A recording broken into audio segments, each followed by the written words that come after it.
So you mentioned you have a contract for Capital One. So Yeah. you don't have to get into too specifics, but is it like a yearly thing where they re-up you every year and it's a certain number of commercials, or how is that set up? So the first few years we weren't under contract, so it was just under the scale or whatever. Yeah, and then maybe it went to, I don't remember if we started going scale and a half or whatever, but eventually my agent called and she's like, so they want to put you under contract. And I'm like, awesome. And she's like, do you want to do that? And I'm like, tell me why I wouldn't, I don't know. She's like, well, you wouldn't get to do any other commercials. And I'm like, and I wouldn't have to do any other commercials, and at the time that was pre-COVID. So I'm like, I live, in the South Bay. So I'm like coming up to Hollywood. It's a 45 minute drive and, 2-3 auditions a week or whatever. Or a day, maybe 10 a week.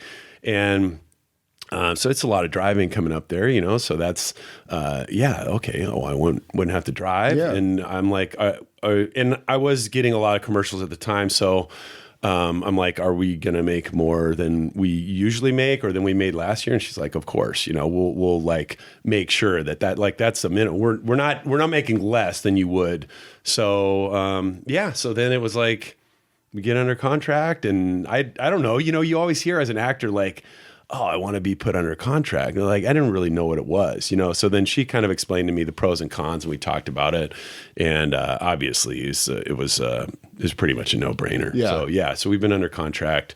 I would say maybe the last 6 years. Yeah. And it was a year and a half, and then in the last couple of years, they've just gone to a year. They've got us on the cycle with, Jen Garner and stuff like that. So they can all negotiate. Everybody's at the same time. Oh, cool. And because mine was kind of like, sometimes it was done in April and sometimes it was due in October. So they've got us on a year now. So then is it a flat rate for a set number of commercials in the year? Is that what it is? Yeah, basically it's, they set the contract price or whatever, and they'll say, hey, you're going to do this many commercials a year, a couple press, junkets. Oh, sure. We can use you for this, that, certain amount of voiceovers.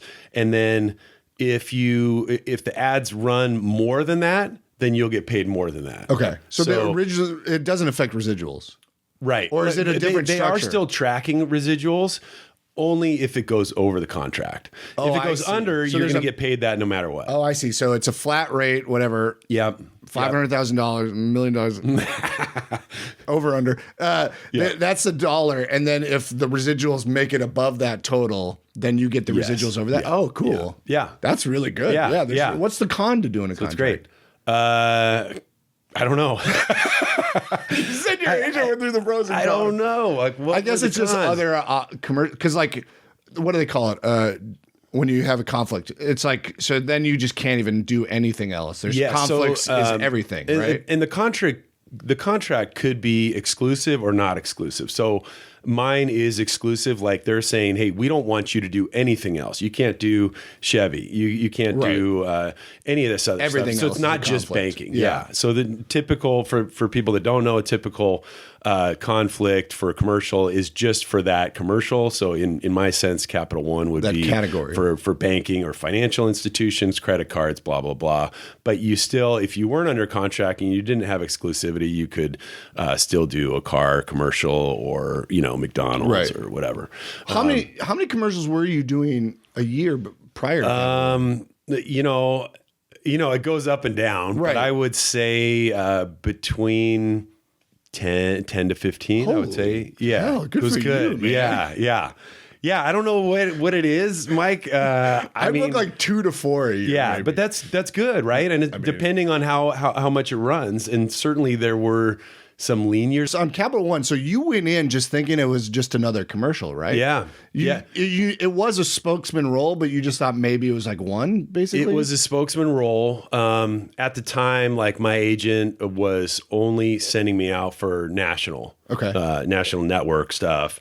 And so she goes, so there's this audition and it's regional right now, and they're doing these things called Capital One Cafe, and there's only a few of them in the country, but it might turn into something bigger, So so yeah, I think you should go out for it. So I go out for it, and I get to the callback. Yeah, it was just like any other audition. We didn't really think it was going to be that big, honestly. Where was it at?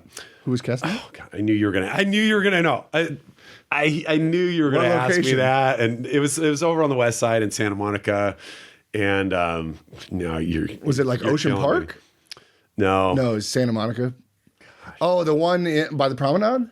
I want to say, oh man, I meant to look this up last night because I'm like, hey, he's gonna ask me now. Okay, we can't edit it out. We'll put it in later. Anyway, yeah, we'll figure it out. Yeah, she's gonna kill me too. Anyway, I'm just blanking right now. I know exactly who you are and where you are, but no, over by that school, there's a private school right there, and it's kind of like on Santa Monica. There's kind of like there's really always nowhere to park, and you kind of loop around. There's if the private school's like starting or ending, there's really doesn't ring a bell. Okay, I know the one by the promenade, and then I know the one. No, I know Wendy O'Brien's over there, but she's TV. I mean, the minute you say it, I'll remember. But we'll maybe we'll look figure it out. Yeah. Anyway, but yeah, regular audition, and you got to the callback. Yeah, I get to the callback, and Matthew Cullen's the director of the first one, and the session runner comes out, or even the assistant comes over and hey guys, I'm there with about 8 guys, and hey, the director's going to come out. He's seeing some things in the early auditions that he just wants to make sure you guys are dialed in. So, okay, awesome. So Matt Cullen comes out and it's like, hey, this is the director, Matthew Cullen. And you wouldn't believe it, Mike. Like, you know, what you're doing to me right now, you're looking at me, you're nodding, responding, like literally, like I wasn't the only one paying attention, but like 5, 6 of the guys, like one guy's like tying his shoe, one guy's like on his phone, and I don't know if he's going to silent mode or whatever, but I'm like, why are you guys not paying attention? This guy's giving us gold here, telling us like exactly what he wants to see. You know, the casting directors are on our side. Like they want to, see you succeed. They don't want to keep filing through everybody, It's infuriating. So many actors are self-sabotaging and don't want to put in the work. Yeah. And I find that so... Yeah. If you're sitting in a waiting room just staring at your phone, I'm like, go home. Right. Yeah. Run the lines. Think of bits to do. It's crazy to me. Anyway, so I go in there, and Matt told me later, like there was a third callback, and now there was like it's me and maybe 2 other guys, and we're running through at the studio, green screen, and just trying to see like who is actually going to fit for this job. And Matt walks me out, and he puts his arm around me, and he's like, you're my guy. I can't make the decision. I'm lobbying for you and everything, but like, I'm pulling for you, man. You're doing a great job and stuff. And so that was really cool. And he goes, I knew it from the moment I step out in the lobby.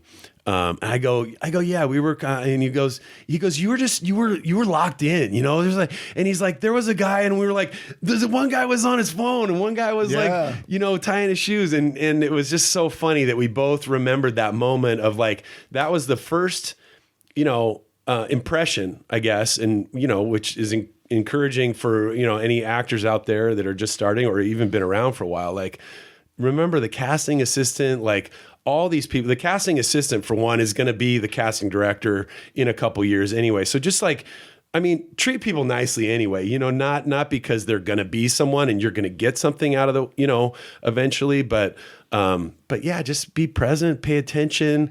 And I go into the audition, and he's like, after I get the job, he's like, dude, you killed it in that audition. It's like, we were seeing a bunch of guys, and then you came in and you had this big beard, and it was like your hair was kind of longer, and like you came in and you just gave this like Phil Jackson Zen vibe. And we were like, when you walked out, we were all just like what just happened? Like that was something different than we were kind of looking for, I think. And then you came in and we were like, I think that's the guy. Yeah. So I don't know what it was. You never know who's watching. Yeah. And you can never fix like a negative impression. You can do 100 good impressions, and then one negative one will like skew it. Those stick with people longer. So. Yeah.